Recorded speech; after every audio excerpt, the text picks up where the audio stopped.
Cheering in, and 3, 2, 1. Cheers! Cheers! Gina! I was like, are we doing a boomerang? No, I need a sip. It's my favorite wine. I had to. Welcome to Fromage and Friends number 13. This is our California cheese class. We've got Christina, our host here. She has all the information. All of it.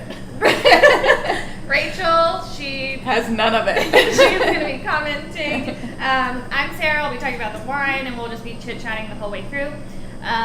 If you have any questions, Gina's behind the computer on the chat. You can ask us any questions. Oh, there she is. You don't have to have a YouTube account to ask questions. We'll try to answer them the best we can, and if we don't know the answer, you're probably somewhere where Google is very close, so you can just do that. But why are we talking about California cheeses today?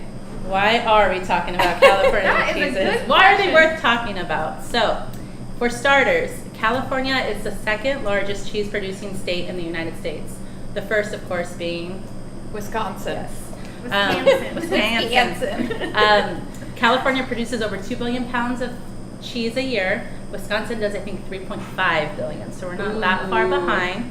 California has over 70 different cheese makers, and that makes over 250 different styles of cheese.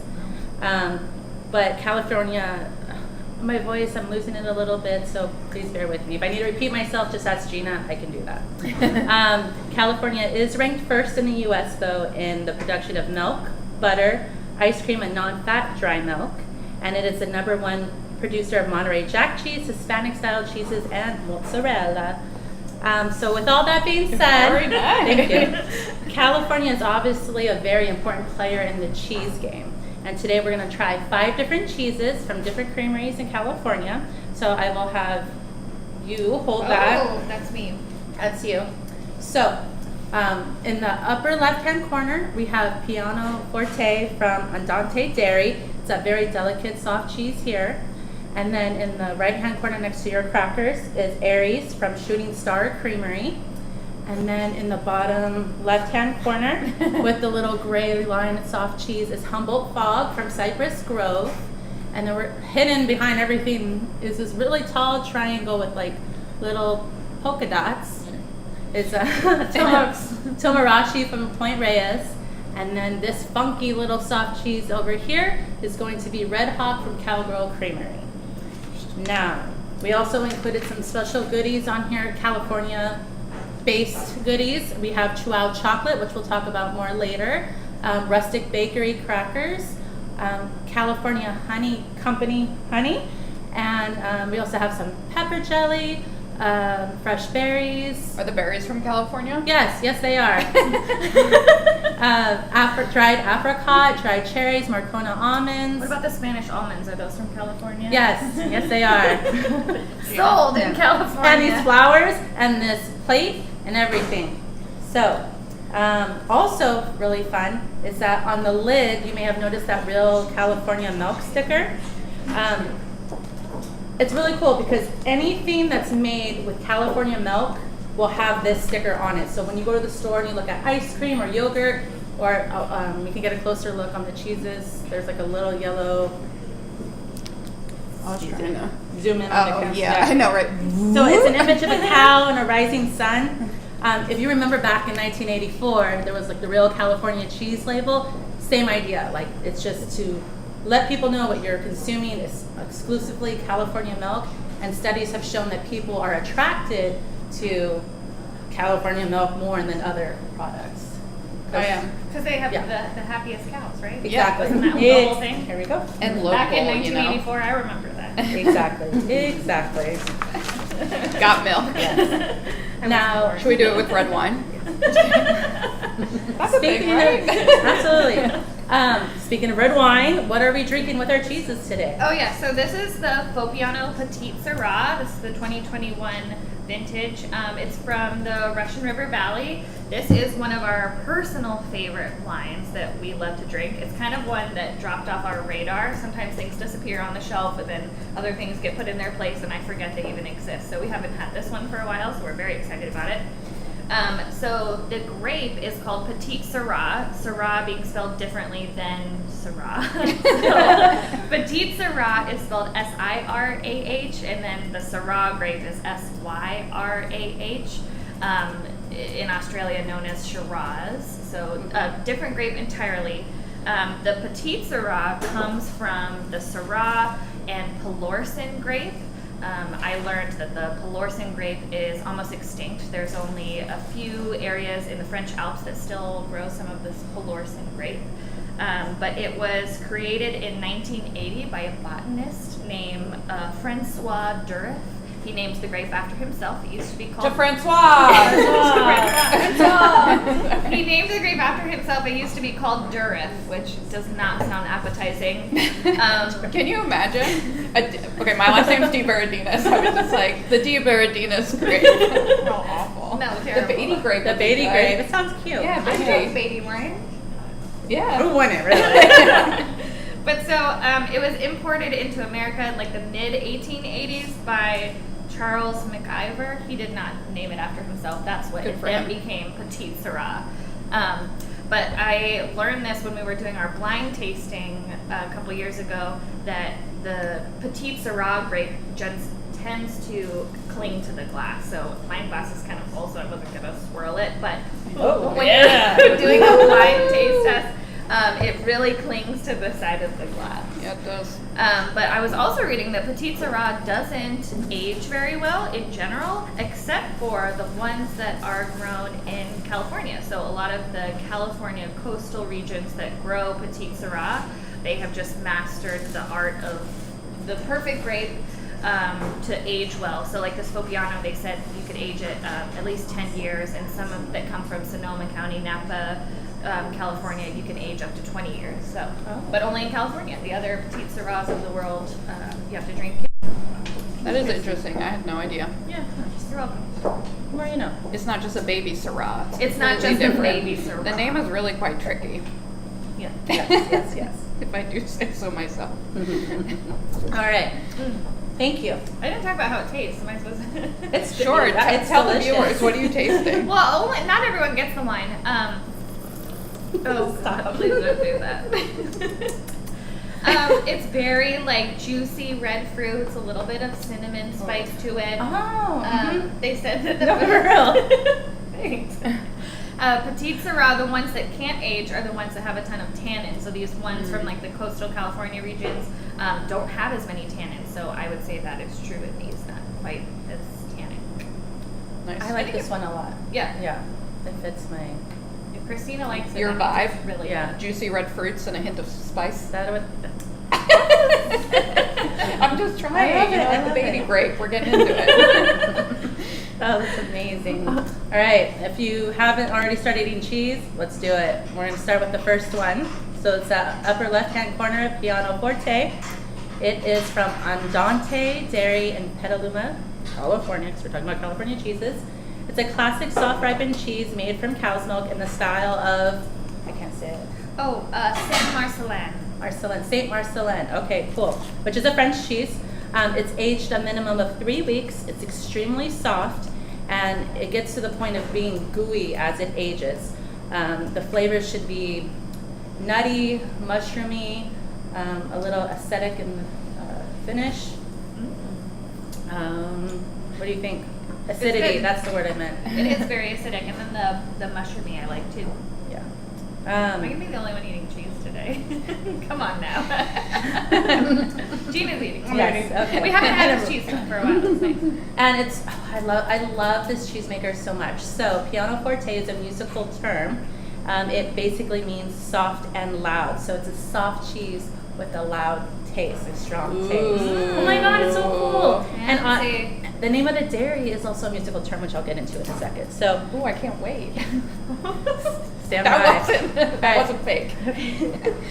So the Andante Dairy, who produces this cheese, is created by a woman named So-Young Scallon. I hope I'm saying that right. I'm so sorry if I'm not. She's so cool. She is a dairy scientist. She is a music composer, and she is a former biochemist. and she works alone by choice. She's a highly I would choose that. Hey! You cannot afford to lose that. She is whatever. See how you messed me up. I'm sorry. So she's a highly respected figure in the artisan cheese-making business. She is known for making very small quantities of like high-quality cheeses. She makes everything by hand, and it's so cool. And so andante means a tempo mark that indicates a moderate rate of speed, like a strolling walk, which means like it's describing how cheese making should be, like just slow and easy, and how you should live your life, just casual, cool, Like she's not speeding through production. no, to do like this. commercial cheese. She's not about that life. She's just like wants to enjoy what you're doing, you know. What else? And so she makes so all her cheeses are named after musical terms. So she has what is it called? The instrument piccolo, a metronome. What is pastoral? I don't know what that word is. I don't think that's a musical Duet term. was one. Yes. I don't know that word though. Figaro. Figaro. Figaro's another one. Okay, forget what I said. Yeah. Keep it going. Yes. If anybody knows what the word pastoral means in musical terms, Please tell us. Yeah. Tell us. The dairy was established in 1999, and it is one of the smallest dairies in the country. And she uses Jersey cow's milk and goat's milk. And like when I said she makes small quantities, I mean like 200 to 250 pounds a week, which isn't a lot compared to other dairies. She makes it by hand. She hand molds, salts each piece one by one. And you may have heard of Thomas Keller, French Laundry. Ooh. So he's the one that really put her on the map. He like found her, liked her cheese, and said, "Give me the best of your cheese." And she makes it for him, and then it's Oh my god, Yeah, that's yeah, really that's how cool. she got on the scene. And then she's so cool. She's like, I expect to retire in the next 10 years. And she already has the name of her final cheese, which is rubato, which is also another musical term, which means a tempo notation indicating flexible or stolen time, which to elaborate means describing the freedom to do what she wants as a cheesemaker. No timelines, no pressure. Doesn't matter how long it takes to make it. She's just truly free. And that is so poetic and beautiful. And I romanticize like everything in my life. So I'm just like, oh, God, it's so cool. Like that's what, if I was a cheesemaker, that's what I would do. I would have really a theme, cool. right? Yeah. And I just love it so much. Do you guys love it? I don't know. Do you love it? Because I'm not eating. You're not eating any of this? Not right now. Oh. I don't eat on camera. If you haven't noticed, if you watched the other ones, did you guys miss me on the last episode too? That I did by myself. She did by with Gina. Gina. So sorry, but I was gonna say, I wonder what kind of music she listens to while she works. Beethoven. Ooh, well, you know that whole Justin article Bieber. about the cheese listening to the music, Yes, which I is did. a whole situation. She's listening to the music. Yeah, like they played music in storing or like aging rooms. For like Emmentaler, right? Maybe. I think- I don't remember. I think I and it was like it made the Goosebumps. cheese. It made the cheese sweeter. Yeah, it did. Oh my god, I love that. Yeah. Like when you cook and you're happy and you listen to music, like it tastes better. Like I totally believe in that. What about like audiobooks, like cozy mystery audiobooks? Because you know what? Yeah, you know what I listen to. I listen to true crime, so maybe Not as good then. not as good. Your that. food comes out really spicy. Like, Yes, just angrily seasoning the food. So let's see. We can move on to the next one. Oh, I wanted to show the cheese. Would you go hop in the corner there? sure. Or somebody else. Would you, assistant? Yeah. Look, so they're so So small pretty. and they're so cute. it And comes in this cute little box. yes, and it's so delicate and it's just beautiful. And then I also included her other cheese. That's just pastoral. And like, you see the little, is it pink peppercorn? Yeah. Sprinkled on the top there, and it's just so. And she made these by hand. Like, it's amazing. It's cute. And it's cool that we can get them because there are so many like tiny dairies like all over California and all over like the East Coast, and I feel like we can't get the ones in New England, you know what I mean? But they can't get the ones in California, at least in my experience. So it's just really cool when you go to different areas of the country that you can get more of these like smaller creameries. So I don't know how many people actually carry her cheese at the end of the day. Very small. But we do. Yeah, but we do. And Thomas Keller, whatever. Yes. Don't worry about We're on it. the same. We're on the same. She also, like, everything sells out before it's even made.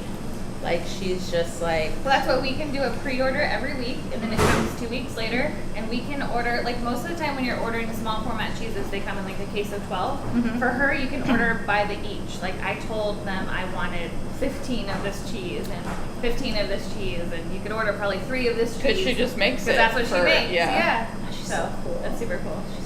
We gotta go visit her. Yes. I know. Would she hang out? She's too cool. Yeah, she's too cool too for cool. us. We have to find her. All right, moving on. Yeah, moving on. All right. All right. So the next cheese is going to be Aries. So it's the chunked cheese to the left of the crackers. These little cool pieces here. Would you like one? No. Just have it on your plate. Thank Michelle. you. Thank you. Okay. So this is a creamy Alpine style sheep milk cheese that's aged about 8 months. A very fresh buttermilk flavor, a little nutty. There should be a subtle fruitiness like pineapple. Yes, no, maybe so. You get a lot of that. Really? Mine tastes like What's the rosemary. pineapple? Oh, that's Gina's favorite. She likes the rosemary. It was created Oh, yeah, in I get two. some pineapple. Yeah. I did that all by myself. I was like, You tasted it. And then- yeah. So created in 2019, Shooting Star Creamery, and again, this cheese is made by another amazing young woman. Her name is Avery Jones. She is only when she first made it in 2019, she was only 15 years old. What were you doing at 15? You weren't making cheese that won awards. I know that much. She won, what was it? What number She- Best in Show? Third. Because I have a story about this. Yes. Third. She won third for Best in Show in the ACS, American Cheese That's Society. third in the entire country of all the cheeses that were 1,700 submitted. cheeses, and she's the youngest cheesemaker to have won that award. And she also placed first in the Sheep's Milk American Original category. That's insane. Yes, it is. So her father is Reggie Jones, and he is the one of the 2 co-owners of Central Coast Creamery. You may have had Holy Cow before. That's his cheese. So, these are family creameries, or family businesses. So his daughter would hang out with him in the dairy and help him make cheese. So as she got older, he goes, "Hey, you want to make your own cheese?" She's like, "Yeah, okay, cool." And so he gave her she created Shooting Star Creamery. She made this cheese. And then there's a story where his wife was like, "So how does it taste?" He goes, "It is better than all the other cheeses I've tasted." Like, and I think, wow, that's so cool. And all of the Shooting Star Creamery cheeses are zodiac signs. So they have Leo, which is, let me see my notes here, a delicate bloomy rind cheese. Scorpio, which is a soft washed rind with a strong aroma but a mellow flavor, which makes sense. So Scorpio. Yeah. And Sagittarius. Have you had Sagittarius? I wanna don't get think that so. one. It's like a Gouda. Yeah. I think I've sampled all of the cheeses before. Uh-huh. I don't think we've sold the Sagittarius. We should get it. It's a nutty Gouda made with a blend of sheep and cow's milk, and I love the Goudas. No Libra yet. No Libra or Taurus. Yeah, come on. And how she got into sheep's milk cheeses is California makes a lot of cow and goat milk cheeses, and she wanted to find a space for her that's very that didn't have, but it was a gap in, so she wanted to fill in that gap. Smart. Yeah, and here we are. Hello. And so she was 15 in 2019, so she should be going into college. So Aries is kind of hard to get sometimes. So we have half a wheel left in the shop. So if you really like this cheese, you need to come in tomorrow and get it before it's gone, because I'm probably going to buy half of it. Perks of being a cheesemonger. So, And can I tell my story about Please. Aries? It's probably not going to be as exciting. I really hyped this up. I've already told you guys. Oh, you didn't tell me? Oh, hear okay. So, We're listening. so she won third. She's won third in the ACS Best in Show conference. This is hilarious. They're both holding it and I was there with my wife Katie. We were volunteering at the conference. It was in Richmond, Virginia, which is a surprisingly delightful city. But anyway, the conference was great. So we were helping. I was one of the volunteer cheesemongers, and then Katie was, I don't know what she was doing. Great stuff. But one of what we were tasked with doing was cutting up all the cheeses, the Best in Show cheeses, so the 3 ones that won, for the grand, the center table that they were going to display, and then people come and eat it. So there was this like, I hope she's not watching, but this very high-strung woman who was kind of like sorting out the situation. You know, she was in charge, and I was like trying to calm her down the whole time. She was just like, we have to do this and we have to do. It was like, it's gonna be fine. So then she like calls a meeting with all the cheesemongers, and we had cut the cheese and everything was fine. And she goes, well, let me tell a backstory first. Oh. We don't cube cheeses as cheesemongers. We've talked about this. No We cubes. don't, like the entire community knows this, right? So we chunk it like Christina did. So you just take a knife and kind of twist it, and it just looks more natural. In a way, it's the same as a cube. It's a piece of cheese. Anyway, so it's like kind of a cheesemonger joke. So she calls the meeting in this like enormous room of all these volunteers, and she goes like, Rachel, we have, no, she didn't remember my name. She was like, you are all the best in show cheeses cut. I said, yep, the Aries is cubed, just like you asked. And she was like, and I was like, just kidding. And everyone started cracking up, and she was like, wait, is it cubed? I'm like, no, it's chunked. We're good. She's like, okay, moving on. And I was like, oh God. I was like trying to bring like a lighthearted atmosphere. Anyway, so there we go. It was not cubed. nightmares. She still talks about it. I was like, it's cubed, just like you asked. That's a cute story. Oh my God. You know what we should have done for April Fool's Day? It's like made Cubed all of the cubed all the cheese. cheese. Oh, that would be great. Next year, Next don't year. order a tray. Try to April just have one tray just with all cubes that you try to like hand to someone when they're like, oh, I'm here to pick up my tray, and you're like, here you go, and they're like, Oh, yeah. Gina's like, please don't do that. I would start twitching. Yeah. Okay. That's so funny. All right, thank you for story Yes, time. I like that story. I like that I didn't hear it before the class. Oh, you That didn't? yeah. Okay, We cool. should do that more often. Yeah. Totally. All right, let's take a little history detour of cheese making in California. Oh, water. Water. refill. Oh, I'm thank trying to you. be sly. Alright. Sorry. Cheese making came to California in the 1950s when the Spanish missionary Father Junipero Serra, I hope I said that right, introduced dairy cows and cheese making. After that, And wine varietals. yes, Sorry. yes. During the gold rush, immigrants started building dairies in Northern California to supply butter and cheese to the gold miners in San Francisco. And the area was known as cow heaven because of the climate, the grasslands, the dairy ranches started to spring up all throughout the county. Oh my God, how did Marin County, making it the top dairy producing region in California for several decades. And then in 1860, Clara Steele is credited with opening the first commercial dairy in America and becoming the first large-scale cheese producer. So California, I think I mentioned it earlier, maybe, is the birthplace of a number of cheeses like Monterey Jack and Dry Jack, which is just more of an aged Jack cheese, like Parmesan, which I read about was like a substitute for Parmesan when we couldn't import it back in the day. So, yes. I would say that. Yes. I've had tried that. Yes. And the name Monterey Jack comes from, so people were making cheeses, and there was a man named David Jacks. Monterey?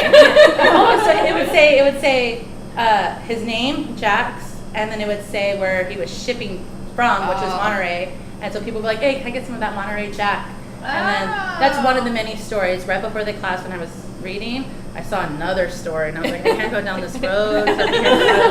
So we're going to stick with that story. That's I like cute, that story. though. And Yeah. it makes sense too. Yeah. Because we write crazy things on boxes. You know, it's like a shorthand that like Yeah, no one yeah. else knows or something. Yes. So that's a classic. That's Okay. cute. All right, we're moving down to the left-hand corner, which is Humboldt Fog, which is that soft goat cheese with that gray line through the middle. Oh, look at that beautiful cream That line. blue cheese? It's not blue cheese! And we'll talk about that. It happens all the time. So I put a big old chunk in the front. Yeah, sorry. So it's cool because Humboldt Fog, the wheel, looks like a cake almost. This one. Yes, good job. This So, one just so Yeah, my friends use it as their wedding cake. really? The whole wheel of it, and they cut it. They like did the cutting thing. Oh, and that's they're- so cute. I love that. It's my family's favorite cheese. It's like the only cheese I'll eat. I cannot bring anything else. Humboldt Fog or nothing. That's funny. Please have it while you're tasting it while I'm talking with the honey, which I'll talk about afterwards. So, Humboldt Fog is an award-winning soft ripened bloomy rind cheese with that layer of ash through the middle. It's often called a gateway goat because it's a great introduction to goat cheeses. People sometimes are scared to try goat, it's too goaty, but this one's delicious. It ripens from the outside in, resulting in a cream line that widens as the cheese matures.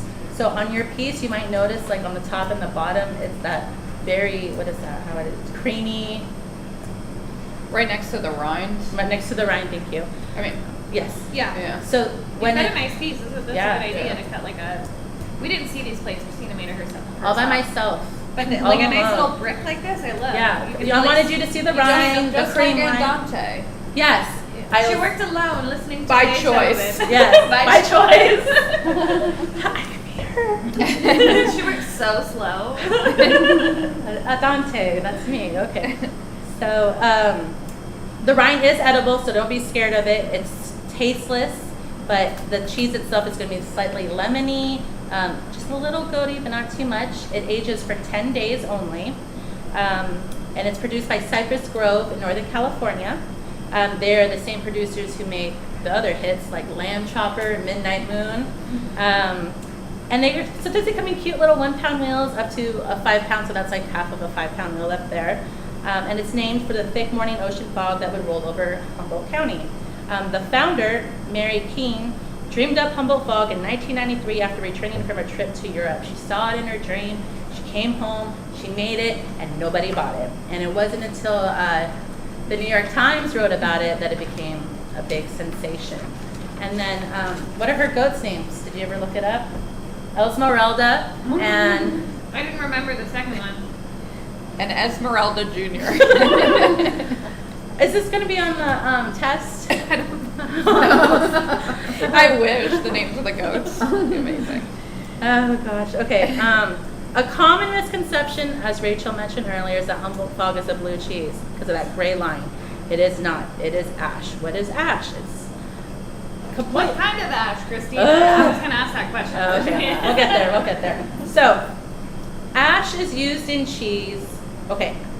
Ash used in Humboldt Fog is vegetarian ash. Mm-hmm. Yes. Okay. It's completely odorless, tasteless. It's edible. It's fine. When ash is used in food, it's usually made from burning grapevines or wood, usually white pine, and it's used for centuries as a way to protect the cheese curds, to help with rind formation, and it helps support the ripening process. And it was first used, there's a cheese called, Morbier. Mm-hmm. Morbier. And so when they would make the cheese, you have 2 rounds of milk. And so the morning and evening. So the evening milk, they'll milk the goats, almost the cows, and then they put ash to protect the milk. Like the layer. The layer, top. yes, Yeah. thank you. And then they would put the morning milk on top of it, and then you would have that layer of ash. And so Humboldt Fog is kind of made in an ode to Morbier. And one of the reasons why I was just gonna say that it's not blue cheese, even though the line is like kind of blue gray. Like I totally understand the misconception, and the ash covered I think throws people off too. But when you're inoculating blue cheese, like even though they pierce the holes to give the oxygen, and they put a specific strain of mold in there to make it that way, it's like not uniform, right? I mean, like in Gorgonzola, you can kind of see the piercing, same as Point Reyes, but you can still see that the blue is kind of going throughout. So you'll never, I've never seen a blue cheese with like such a uniform line. Like there's no way. Yeah. I don't know how they would do that. No, You would totally. make like a cake. You would like if you were to take 2 Campozolas and stack them. Yeah. Which isn't covered in ash, I found out. No, it's not. But that's my point. Is you would do it that way. Yeah, I Yeah. found that out late last night. I think it's funny when you order the Humboldt Fog on the box, it tells you to flip weekly, like upside down. So it's like Oh, nice. evenly. It does? If you've ever noticed sometimes in the Humboldt Fog, which we sell so much Humboldt Fog that we don't flip it weekly because we're just like wheel after wheel is going out the door. Sometimes it gets a little bottom heavy from sitting, like it's like a little bit tapered at the top from just sitting on that one end. Yeah. Oh. I don't think it affects how the cheese tastes. But No, not at all. No. I think it's like the age of the cheese affects more how it tastes. Yes, definitely. I like the younger version myself. Do you like this one? It's fine. No, in this case, I do avoid the rind a little bit. Mm-hmm. Personally. Yeah. And you People can are always always asking do that, if the rind is edible or not. Like, I don't love the super thick cream line like this. It gets just like a little bitey. Like, it has You're right. a little much for me, but I'll still Yeah. eat the rest of it. Very good. But I know that. That's why we give samples, so you can try it before you buy. It's not ready yet. Or it's too ready. Too ready. Too ready. Got it. And some people have a preference for either or. It's like bananas. That's just what I think about. Yes. Like I like them like Green slightly bananas. green. I'm Oh my with god, you. you do too? Yeah. That's what we're friends. Oh my god. I love How do you like your bananas? Gina, do you have a preference? Yeah, I like them a little more squishy. Yeah. Ah. And like they are sweeter that way. Like I Yeah. get it. But Yeah. yeah, so it's like that. Some people like you come in and be like, is it ripe? And we'll be like, yes. They're like, I don't want it. Ripe Yeah. meaning like a little more age, a little gooier. Yeah. You know, some people like it unripe, some people like it like just completely oozy. They're like, is it falling apart? Give it to me. We're like, okay. Yeah. You're like, let me Whatever you scoop it want. for you. Yeah. Soup of the day. You want a quick Humble Fog factoid? Oh, yes. The straighter the line, the more experienced the cheese curd maker, because it's all made by Ah. hand. They press the curd into the mold, and then they sprinkle the ash on top. Well, the people that are learning, you could get a really wonky line because they don't press the curds in very even. Dang, I I have love definitely- it. This is an expert, this wedge you have. Ooh I yes. totally I had see no that idea. because I've seen the lines. well, when we do trays I was gonna sometimes, say that. well, you know what I'm gonna say? When we do trays sometimes, we'll take the wedge and we'll cut it down the center on the ash line because it creates a really cool effect on the top. And sometimes you can cut it directly straight on the ash line, and sometimes the ash line's like all wonky, so you can't cut it. And now I never even thought of that. Very cool. That was not what I was gonna say. Oh, That's- sorry. We did not mind meld there. No, what I was gonna say.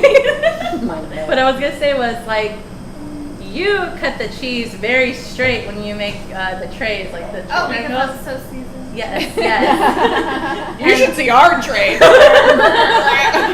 definitely in the beginning, more often, is they were different sizes sometimes, but it was very. Was that a compliment? Thanks. It is a compliment, but I've learned that if you don't do it perfect, you just say it's rustic. It's just a very, Yeah. very rustic. Yeah, rustic chic. Artisan. Artisan, there you go, yes. All right, who wants to be on the hot seat for a wine question? We all do. You all do. Rachel's probably more educated, but I'll All take right. one for the team. Doubt it. Besides it being California red, why did you choose this for this pairing? Well,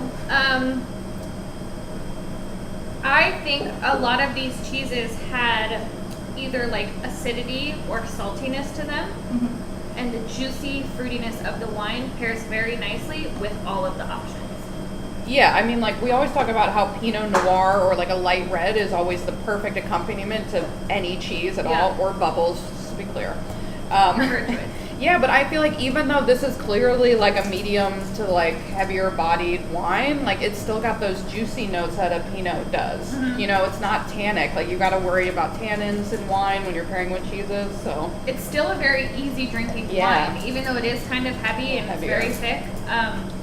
But I think all of these, now tasting like the first three, and I know what the next two taste like, they all have that bite that I think pairs really nicely with the juicy berry flavor of the wine. totally. Did we pass? Yes. Thumbs up I get. I think a crisp white would also be nice, you know, depending, like if you're sitting A out. Sancerre. A Sancerre would be really good. Bubbles is our preferred. Bubbles, and- always. because it's just so palate cleansing and it's so neutral. Like you can drink Bubbles and eat it with anything and be happy. So, Totally. but if you have to choose a red wine, Do people think it's pairing well? I don't know how many Yeah. people ended up getting the wine. Yep, it was just a question. I'll try to pick that one. Good. A thumbs up, I get Excellent. thumbs ups. oh, Any Alright. thumbs down? You passed. Not yet. Okay, Not sticking yet. Tell us in. after. All the thumbs have been up. And if you have any left, have it with the honey, the California Honey Company honey. It is a wildflower honey, and I learned that when it's wildflower, it means that it's made from the nectar of a variety of flowers, and it's raw honey, which means it is as it exists in the honeycomb, in the beehive. They just put it in a little strainer so you get the dead bees and the wax out, and it goes right in the bottle, and boom, you're done. So it's unheated, unprocessed. It's just straight to the bottle, and it's good. So I like this one a lot. We also, this is at the bottle here, we also sell, what's the other one, like a lavender? Sage. Yeah, sage. We've had their avocado too. Yeah, but it's all good. If you buy any of our Benismo branded honeycomb or honeys, the little jars with our cute little stickers on them, that's this wildflower honey from California Honeycomb. And then a question we get a lot is, how do you eat honeycomb? And on a trip, I met a beekeeper, and it was really cool because she had these jars, and she gave me one. I was like, "Oh, you make honey?" And she looked at me, and she was just like, "No, the bees do." Oh. And I was just like, "Oh, you're so cool." Did she ask if you make cheese? No, no. Well, you could have had your moment. I know. And then Well, actually. she told me, she goes, "Do you know how to eat honeycomb?" And I was like, "No, tell me more."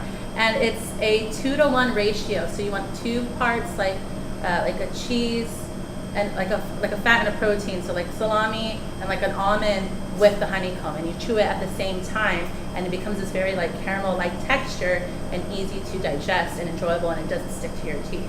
And I was like, oh my gosh, she's so cool. She knows how to eat honeycomb. So Very helpful. that's my tip for It you makes guys. sense. Yeah, it totally does. So it's good to know. All right, we're ready for the 4th cheese? Yeah. Yes? Okay. Yes, ma'am. Tomarashi from Point Reyes Farmstead. It is a semi-hard Dutch-style farmer's cheese made with cow's milk. So it's that long triangle I thought you were there. holding it up, but you're like being weird about it. We're If you talking wanted any. Thanks. buttery, creamy flavor Yes. blended with heat, umami, and nutty flavors. It uses sashimi togarashi, which is a Japanese 7-spice blend containing nori, which is seaweed, toasted sesame seed, poppy and hemp seeds, chili flakes, ginger, and orange or yuzu peel. Yeah. And it is aged for 90 days, and it has you want to hold that up, a wax rind. In Italian, the first part, toma, I think that's cool, it means a wheel of cheese made by the farmer herself. And if you haven't noticed, these are all like women-owned companies, which girl power, that's great. Just by coincidence. maybe. Yeah, totally. So Point Reyes Farmstead Cheese Company, the original dairy operation began in 1959 by good old Bob and Dean May Giacomini, and the cheese making operation was founded in 2000 by their 4 daughters. They produced California's very first blue cheese, Point Reyes Original Blue. Which is the hardest to produce. Like, Yeah. blue cheese is like very hard to get right. Yes. And it is the 3rd dairy in California to install milking robots. And I thought this was really cool. So milking robots are common in Europe, and even though cows are being milked by machines, rallying the cows and sanitizing them so the milk is clean is all done manually. So that's a lot of labor because you have to do it twice a day, once in the morning, once in the middle of the night, every single day. That's a lot, 365 days a year, twice a day. And so these milking robots allows for the cows to be milked on their own. Like they decide when they want to be milked. By choice. By choice, yes. And so that means the cows are going to be more comfortable, and I'm like happy cow, happy milk, happy cheese, right? Like Yeah. it's all connected, and they end up getting more milk production because the cows are going on their own. So instead of twice a day, it averages like 2.8 times a day. And I just think that's like, I didn't even know that was a thing, and I think that's really cool. It reminds me of the robots like at Jasper Hill that flip the cheese. I mean, I know they have these Oh, yeah, everywhere, yeah. but like a lot of Like places. in Europe. When I was in the Yeah, Alps, exactly. I saw it. Yes. There you go. $1 Exactly. to the jar for that when I was in the Alps.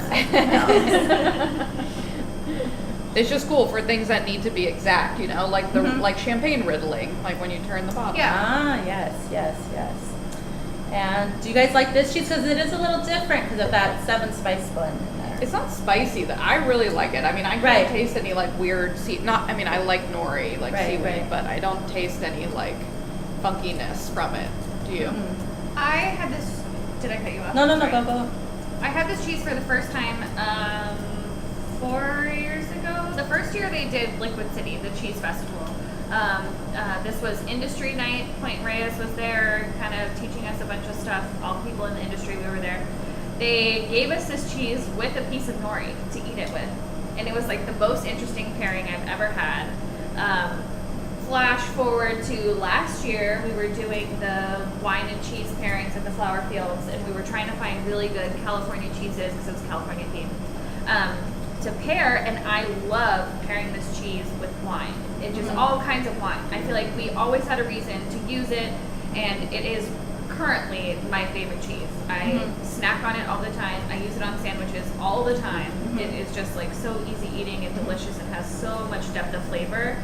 I don't know if I would even say if I taste the nori. I mean, the nori gives it a savoriness, but it doesn't give it like this seaweedy flavor. Just in case you're like turned off, but I don't know. I feel like Yeah. people like get worried, you know, when I'm like, they're like, what's togarashi? I'm like, oh boy, just try it first, and then I'll tell you, you know. That's like people are like, is this goat's milk? I'm like, who knows? Why don't you just try it? Do you think it's goat's milk? I want to tell me what you think.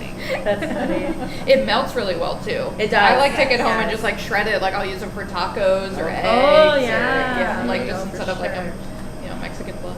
Yes, yes. With Jack. And did you notice in this particular wheel, the poppy seeds are like popping, like way more than the other wheels. Wait, what seeds are the poppy seeds? The black ones. There was way more. They don't use black sesame? Or, yeah, that too. They're both. I don't know. I don't know. They could use white sesame. Oh, there's white sesame here. I can see this one. See? Yes, yeah. Yeah. I was thinking blue poppy seeds. I don't know. So, but know I just about thought it was spices, way I'm more, sorry. and that's what I love about cheese is that every wheel you cut into, it could look different. You can really see it on the outside. I don't know if you'll be able to see it through the plastic here, but you can really see it. The spices on the outside. We have this on special. We have to special order it. I have it on a repeat, just special order every 2 weeks. Give us a new wheel. They also have a truffle one. We had that for a little while. Yes. Herb de Provence. We're sold out, right? Yeah. German truffle. Yeah, it's super good. Well, we're getting towards the end, and you know what that means. It's time for the chocolate, the Chihuahua chocolate, which Rachel's going to give me a break and talk about it. Rachel knows way too much about this chocolate. So Any questions? You're welcome. Throw 'em out. I did I want to say cheese and chocolate Yes, pairing you did. class, but it wasn't actually. It was just a chocolate class. It ended up being, but it was still so fun. So Chihuahua's really cool. I mean, I don't have that many fun facts, but they make some really awesome flavors, which is one of the reasons why we love it. But they're also made in California, like you said. They're made in Carlsbad. Chef Michael is the owner and founder, and he's the one who comes up with all the recipes. He is Venezuelan. He grew up on a cacao farm in Venezuela with his family. And then he moved to San Diego at some point, went to UCSD, so he's like a local, I you went know. to Woo-hoo, alums. Then he went to France for culinary school and pastry school. I don't know if that has like an official term. Do you know? pastry school. Great, pastry school. And then he came back in 2002 and started Chihuahua in Carlsbad. And it's all his cacao that he sources is fair trade certified. That was really important to him and definitely something you want to look out for when you're buying chocolate. And we love the inventive flavors. I think they're all different, right? Yes, they're all but What are different. the two that we have here? We Everyone got has different. My favorite. Oh. My s'mores. s'mores. We got salted chocolate crunch. There's a potato chip one, carrot cake, like a birthday sprinkle situation, honeycomb, firecrackers folks. It's like pop rocks. Golden goodness. Oh, that's like a caramelized white chocolate with cocoa nibs. It's the only white chocolate I've ever enjoyed. It's delicious. Yeah. Honeycomb, that honeycomb one. Yep. Oh, there's honeycomb. a Yeah. honeycomb one. They have some really Spicy. nice holiday ones with Maya. like peppermint. Yeah.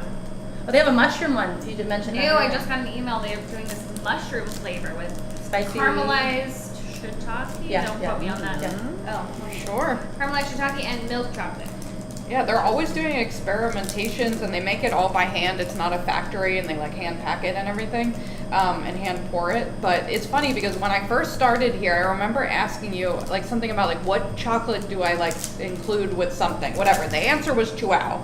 And Sarah kept being like, you know, Chihuahua. I'm like, what are you saying to me? Like, I don't. And she's like, you know, you've seen them in the grocery stores, like whatever. And I was like, no, I don't. And then she showed it to me. She's like, Chihuahua. And I'm like, we don't She's have. not from California. Yeah, we don't that's have why. these on the East Coast. Why are you yelling at me? I know, I'm like, what? Why are you yelling Chihuahua? Anyway, so they do sell them a number of places here, but it's just good to know because if you have relatives or you're looking for gifts or people I know are always coming from out of town, like we don't know what this is.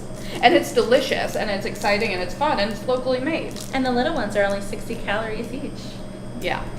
Free Nice. of artificial preservatives, colors, flavors, sweeteners, trans fats, all that stuff. Yes. All that stuff. And I don't know if they do it now. I know they did it before COVID, that they used to do tours in yeah. Carlsbad, that you could go there and like see everything that they do.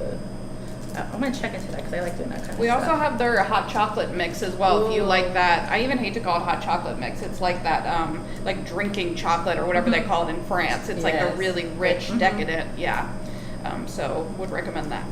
Question: what is the other dip other than the honey again? Oh, I'm so sorry. That is pepper jelly, which I have a jar over there with the company, if you like it.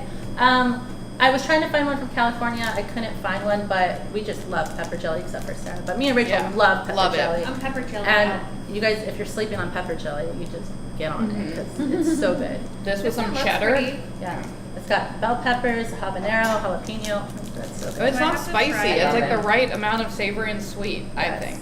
Yes. Survey says. It's so good. Mine is empty. I just Thank you, Gina. Yeah.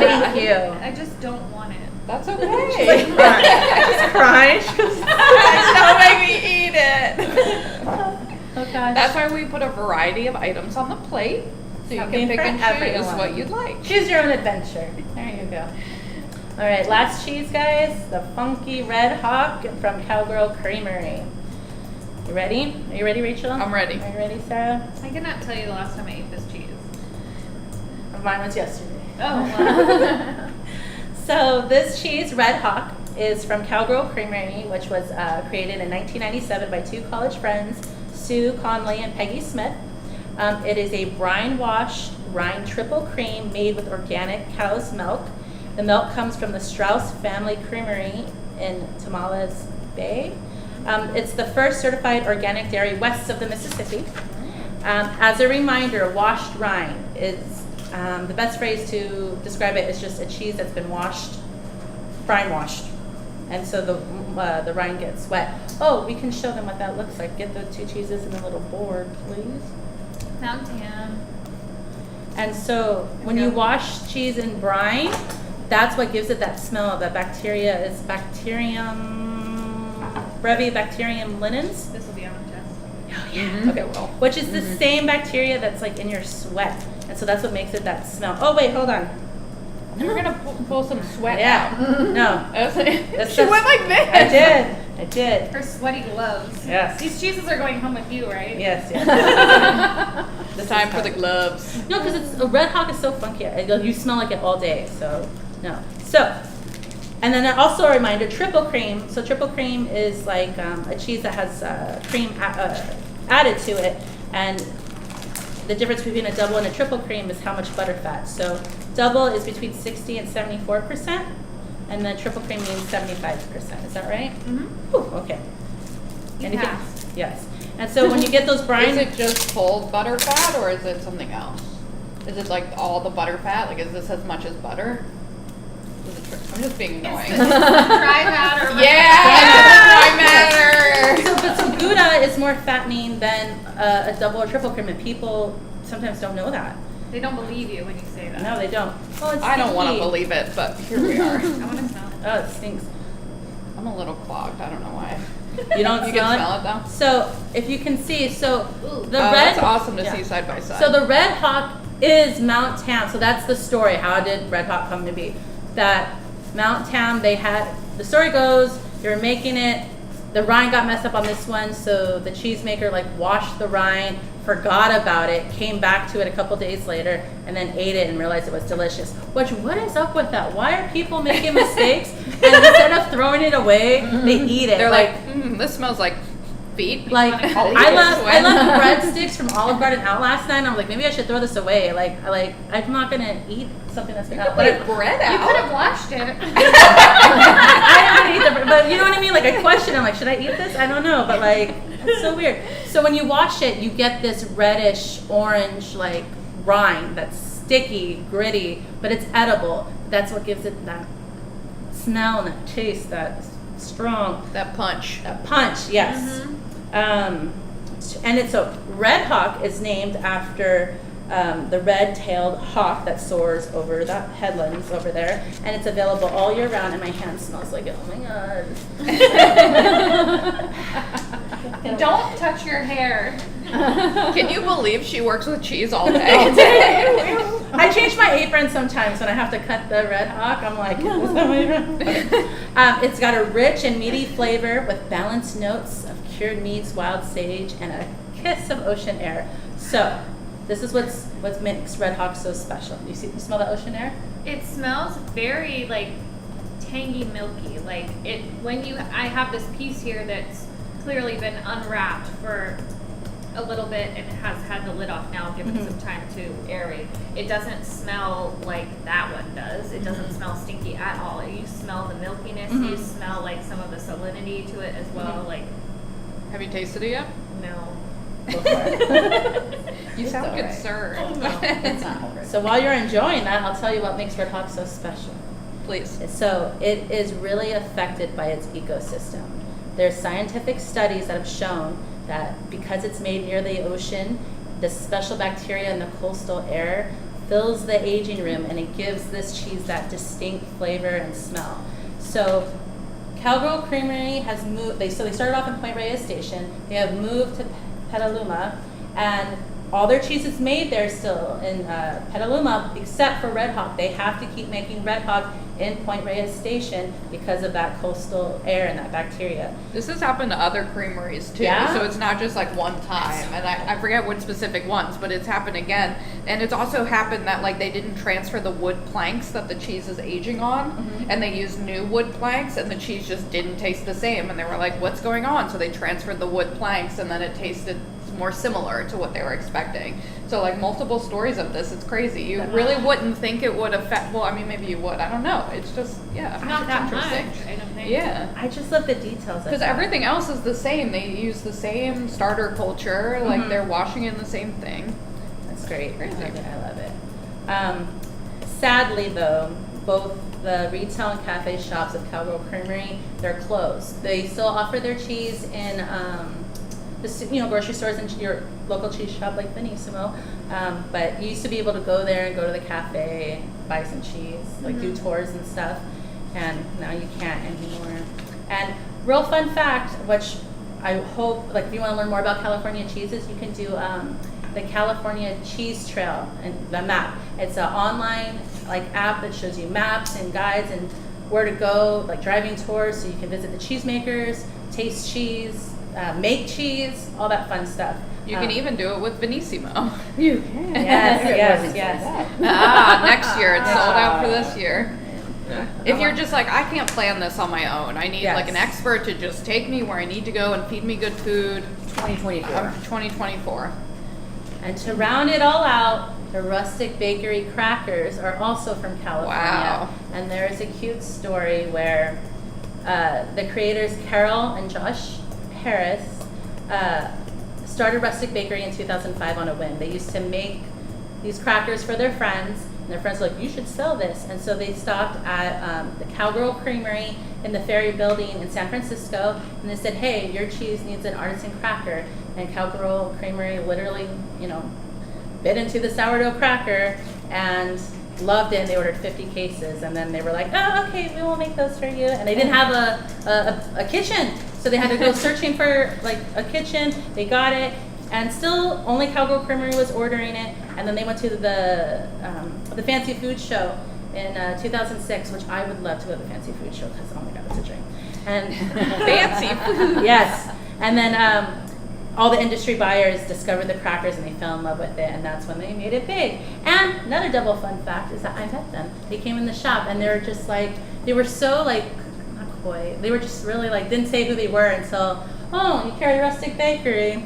We make those. And I was like, oh, that's a flex. Which is funny because I feel like we're used to people coming in like, oh, you carry hooks. My uncle's cousin's best friend's neighbor makes hooks. And we're like, oh, okay, which is still exciting, I guess. But it is. But when they were like, oh, we make those, we were like, I'm sorry, what? Tell me everything. And as far as they know, and as far as we know, it's the only handmade sourdough flatbread cracker anywhere. It's simply flour, water, and salt, and it rises slowly and ferments like bread. and it remains local and organic when it's possible. And it has grown to 4 cafes and 28 products, including these cookies that we usually get during the holidays. You make these maple cookies, which are so good. It's my favorite. And Yeah. the end. It's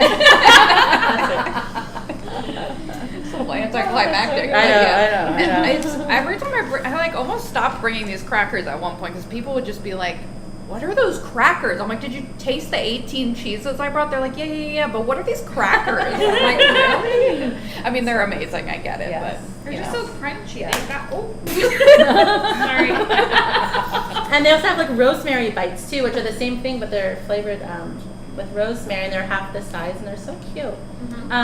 Do they have other flavors?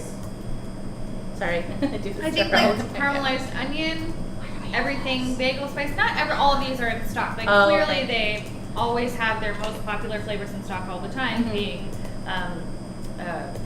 the organic regular flavor and the rosemary. But Mhm. they make a bunch of different kinds, and they also make like their version of Rainco's crisps, like an artisan crisp with lots of seeds I've seen those, and yeah. dried fruit. They're a in there little more as like well. oblong. Yes, yeah. But Yeah. the cookies. The cookies are really Don't good. sleep on the cookies. Don't sleep love on the the cookies. cookies. Yeah. You got maple eggnog. What else they got? Gingerbread, Sugar cookie. Ooh, the gingerbread are good. little ginger Yeah. babies. Oh Yeah. yeah. Like the gingerbread. Yeah, during the holidays. And they have ones where you just sit on the mug. Yeah, Oh, those yeah. are really The cute. gingerbread mug toppers. Hangers. Yeah. God, so cute. What's All our right. favorite cheese today? Oh yeah. What's the favorite? You I got a guys. vote for Red Hawk and Tomarashi. Got two Tomarashi. of those. I yeah. love the Tomarashi. Me too. Yeah, I was me too. surprised by the Aries. Yeah. It's very like Gouda to me. I know it says Alpine. No, but me I too. think So it's I didn't really- want to say this earlier, but when I was not cubing it, I was obviously at the conference. I was tasting it, Mhm. and I was like, "What a great Gouda!" And it wasn't until later that I discovered it's actually Alpine awkward. style. I know, but it's kind of it has that sweetness. Yeah, the crunch little in bit, there too, yeah. like the crystals. Yeah. Uh-huh. Anyway, Any questions? Any final questions, comments, concerns? Everybody loves the tastings. Loves the crackers, of course. Rosemary olive oil favorites. Red Hawks loved. Asked about the honey, which is California Honey Company, Mhm. right? Correct. Tomarashi Aries were faves, so we've got a couple for Tomarashi. Yeah. That might have eked over the favorite line. No, my favorite. you want to talk about San Diego Cheese Week? I was going to talk Ooh, about a yeah. few of our classes coming up. We got a Nice. whole list leading up until San Diego Cheese Week. 2 days from now, we've got Sours and Stinkers at North Park. So sour beers, stinky cheeses, and if there's a If few you like the tickets Red left- Hawk, Yeah, exactly. get your butt down there. We're gonna do our usual like wine and cheese pairing at Quigley Fine Wines on the 25th of April. And then starting San Diego Cheese Week, so this is the 23rd to the 31st, I believe. So we're all leading up into the Liquid City Cheese Festival, but we've got a bunch of fun events happening all throughout the week. So starting that Sunday, the 23rd, we're gonna do a California cheese themed cheese bar in Del Mar happy hour, where you just come. We have a wine glass and a flight of cheese that pair. You just come, hang out. There's no presentation or anything. Super casual. Our olive oil class is already sold out. We have a whiskey and cheese class at $7 grand on the 26th. Ooh, I'm gonna go again. It's amazing. So fun. Are you in the class? Mm-mm. Oh, okay. Those Still are all- amazing. Still amazing. Those are I'm always on doing something Wednesdays. else that same night. Yes, same. You and yours, isn't it? Oh yeah. Wednesday? I was Yeah, gonna say, I both don't- on Wednesday. On the 26th, make cocktails and cheese at You and Yours. Then on the 27th, this is also Rachel's jam, the Eat Well with Sip Well wines. We're going to do wine and cheese pairing here at Del Mar. Yes, also California. Also California based. On the 28th, Thorn Brewing is going to be doing a 4x4 beer and cheese, and that's going to be at their Thorn location down. That one's selling it pretty quickly, so if Yeah, you want to that's go to always that a one, popular get one. on it. Then on the 30th, which is a Saturday, it's the Liquid City Cheese Expo. It's going to be cheese makers and producers from all over the United States that are going to come and pair their cheeses with local San Diego liquids. So breweries, wineries, whiskey distillers, kombucha crafters. Everything. I don't know. Ooh, good one. Yes. cider distillers. I don't know what they do with that.